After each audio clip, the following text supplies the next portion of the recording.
Who lives under Briar Elementary and High School? Briar Elementary and High is a small school of just under 300 students from first grade all the way to senior year. It's spaced between two buildings and has been running since the early 1900s, although it was just a high school academy back then. And apparently, there's a monster in there now. It's just little things that leads people to believe there's something supernatural lurking in the halls. The things that would go missing, only to turn up later caked in muddy fingerprints. The food theft, mostly lunchboxes, but sometimes whole pizzas would vanish into thin air. Hearing something crawling under the floor, and the hissing you can sometimes hear while in the girls' bathroom in the high school. If you go in there alone, sometimes you'll make out whispers. There's 3 rumors about what it really is. I'll go over each one. 1. There's a creep who lives in one of the nearby caves and invades the school to get memories to jerk off to later and supplies. Around the Briar School area, there are a lot of caves and tunnels that go underground. Kids have wandered in there and never come out. One of them's beneath the school, actually, but I'll get back to that in a minute. Now, supposedly, there's a man by the name of Dale Horton who lives in these caves. Dale was a pedophile who preyed on little girls, inviting them to his house to model for him before he'd rape them and slash their throats, draining their blood so he could drink it later. He even shaved their heads. He liked how their hair felt. Dale was caught and sentenced to life in prison, but on his way to permanent lockup, he broke free and hid in the cave system. They never caught him.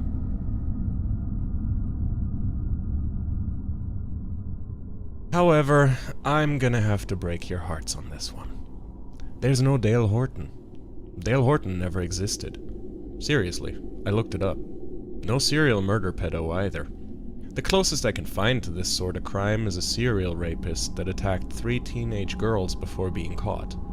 He was a fellow student by the name of Kyle. I think he managed to shake the charges off, though. I never found evidence of an official case being brought against him. That's life when you're a boy with a promising future and a sports scholarship. 2. It's the ghost of a teacher killed by a spurned lover. This legend's literally as old as the school. There was this woman, Miss Agnes Cherry, who taught the freshmen music, beloved by all, always pleasant to have around, and of course had many admirers among the staff and students. One student in particular was downright obsessed with Miss Cherry. So much, in fact, he got her alone and begged her to run away with him so they could get married. Agnes told him to go away and that his actions were inappropriate. In response, he took out a knife and slashed her throat, dragged her out of the school into the mud before he killed himself. That's why everything's covered in mud when she touches it. People have even seen Agnes's ghost, a pale woman covered in mud and always sounding like she's gasping for air.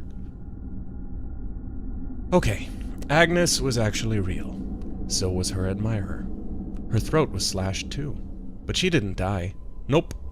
She actually survived the attack and went on to marry the principal. Her daughter teaches at the school, Miss Patton. She's in charge of the creative writing class.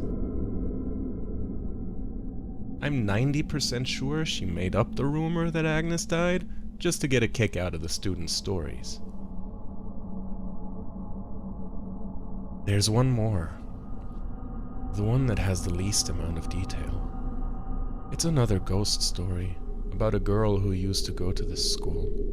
Feeling like she was ugly and had no one to love her, she broke a mirror and cut her throat in the girls' bathroom, effectively ending her life. This one doesn't explain the mud, though, and doesn't even try to say who she was, as it's clear bullshit. There's never been a suicide on grounds. But I knew her name, and I knew what really happened.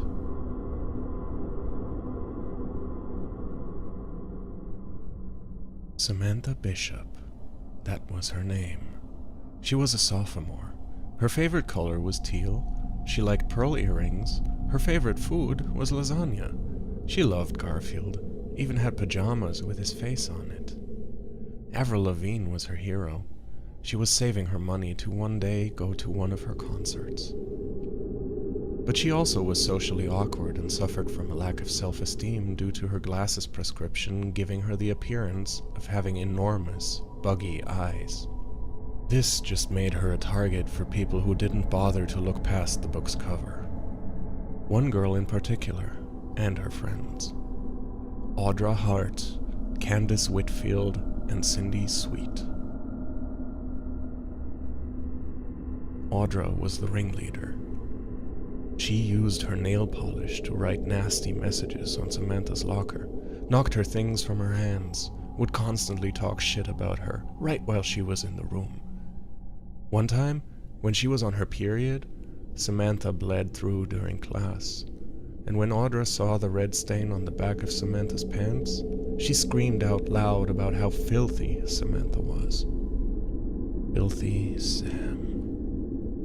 By the end of the day, everyone was calling her Filthy Sam. The tormenting just got worse. Her mother tried to stop it, oh she did. But Audra's father was a major figure on the school board and donated yearly to the sports program, so Audra got away with every damn thing. But of course came the day things got taken too far.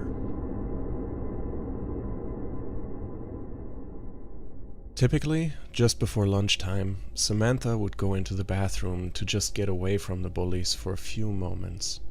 And typically, said bullies would be too focused on getting something to eat rather than chasing down Filthy Sam. But this time, Audra had to go to the bathroom, and when she saw Samantha, she couldn't resist the chance to pick on her again. It started off simple. The name-calling, Filthy Sam, Bug Eyes, Alien, Freak. When Samantha ignored her, likely advice from the staff, Audra started to get meaner, made cuts about her mom being a slut, her retarded little sister. So stupid she can't even make it into kindergarten, huh? That was too far. Samantha loved her family. Her hardworking mom who divorced and remarried, her little sister who schooled from home due to Asperger's. It was too much. So Samantha turned around and slapped Audra across the face. A much overdue slap, if you ask me. But Audra reacted back, much harsher. She grabbed Samantha by the hair and slammed her face into the mirror, shattering it with the force. Samantha dropped to the floor and stopped breathing. The girls, panicked that they may have accidentally murdered their prey, remembered that in this particular bathroom there was a crawl space in the floor where they kept the cleaning supplies. They opened it up and with a heave-ho shoved Samantha's lifeless body into the crawl space. They slammed it shut, cleaned the blood off the mirror, and went about their day like nothing ever happened. Cindy ever so kindly reported to the teachers that the mirror was broken. They plotted to return after school and somehow smuggle Samantha's body out in an instrument case before dumping the body wherever they could. See? Now we're getting to the part about the caves, and the fact one of those tunnels happens to be right beneath the school. When the girls returned and opened up the crawl space, they found a hole that plummeted straight down to a bottomless pit. Perhaps throwing Samantha in there so roughly had broken the floor. Maybe it just couldn't support the weight of a teenage girl. Either way, Samantha was gone. Assuming she was dead, the girls made a pact that they'd never tell anyone, boyfriends, husbands, teachers, or parents, that they've killed Samantha. Life went on. Samantha made the news when she turned out to be gone. Audra was questioned, but let go. They had no proof she had anything to do with Samantha's disappearance. Soon, her locker was emptied out, her desk remained empty. Audra and her friends graduated, went to college, got jobs with the influence of their families, married rich, and no one knows about their dirty little secret of murder.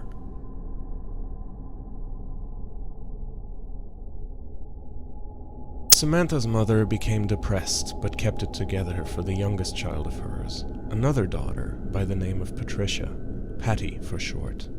Patty grew up with all the love of her mother and stepdad. She found her love in poetry and writing, creating scripts for comics by the time she was 12. And she ended up going to Briar Elementary her 6th grade year. Despite her social difficulties at first, Patty found a group she could blossom with. Bullies were laughed at in their faces. Patty never really understood their insults anyway. Where Samantha lacked self-esteem, Patty almost had more than her fair share. She found herself to be different from others, sometimes in ways that confused or angered them. But she was still worthy of respect. Her skills in writing blew away her teachers, and she was moved up several classes in order to keep her challenged. She won contests. She was the president of the writing club by her 8th grade year.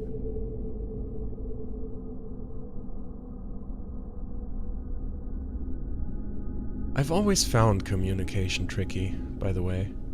It's so much easier to just write the words out. Sometimes I've had to have accommodations made for me, given my sensitivity to sound and difficulty eating in front of others. But rather than bother them each time, I ate in the bathroom. And it was that bathroom where I found my sister again. I heard the rasping breaths below the floor, and although I'd heard rumors of ghosts and pedophiles, I didn't believe in them, and rather than run away, I opened up the crawl space. She dropped away so fast I could barely make her out, but I caught a flash of her pearl earrings. That night, I went to the school. More accurately, under the school. It was tricky finding the right cave, but I took my time, mapped myself through it, and soon I was under the school. And I found where Samantha Bishop had been all these years.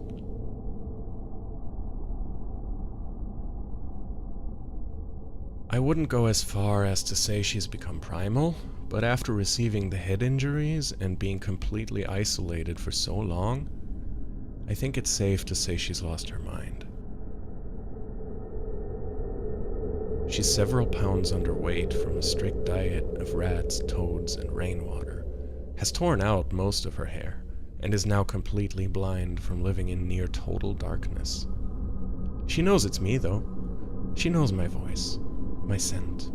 She knows I'm her sister.